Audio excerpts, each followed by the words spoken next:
बिछिया शहर जो मेहनती पोरियत नौजवान मोहम्मद असलम साटी टंडो आदम रोड हादसे में वफ़ात करे वियो। फुटे हलाईंदड़ ड्राइवर मोहम्मद असलम साटी के बस जो ज़ोरदार टक्कर लगण सबब रत जूं उल्टियूं छॾण सबब दम धणी हवाले करे छॾियो।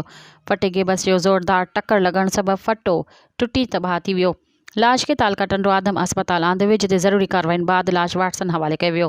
मक़ामी पुलिस वाक़े वारे हंधि पहुची जाइज़ो वरितो। वारिस लाश मटियारी खणाए संदसि अबाणे कब्रिस्तान में मिटीअ मां हवाले कयो वियो। यादि रहे त नौजवान मोहम्मद असलम साटी जराड़ शाह कॉलोनी भिछिया जो रिहायशी हो, जेको ड्राइवर ऐं हुनरमंद मेहनती शख़्स हो।